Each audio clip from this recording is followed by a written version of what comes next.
Layang kong nagtabi, bisaya kong saon, walay pautang matitong kaysan. Bisaya ko. Bisaya na, Bisaya. Grade 6 ko pa natutunan yun ay. Bisaya. Bisaya na yun. Bisaya. Ako kinisyan. Picture ko panay. Paglaw o gabi. Kay layang kong nagtabi, bisaya kong saon, walay matitong kayang pagpag, kayang pagpag. Panginabuhi.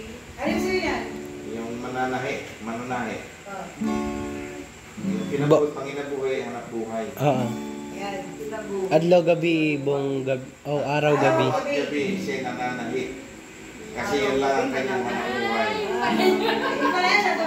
Sasabihin ko nga sana relate si ano doon. Ha? Sabihin ko nga sana relate siya kasi nangyari. Ito maganda pang pangharana talaga to sa probinsya sa Bisaya.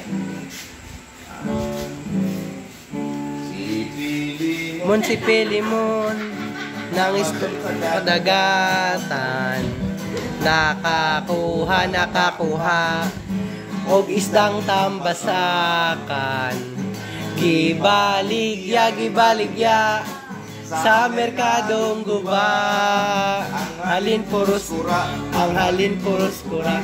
Kulang ipang tuba.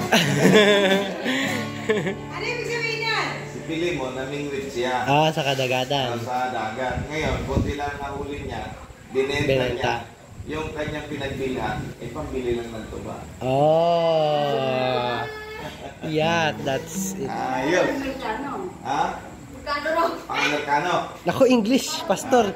Papalaban tayo dyan. Sige, sa Inglesin natin. Oh. Tinta chong pintuperni. Inchik. Kaya matutin. Hindi naman yung kapatid. Mating na kitong. Matitong tintatin. Yung mukha ni nanay. Hindi nyo naintindihan. Naintindihan. Ha?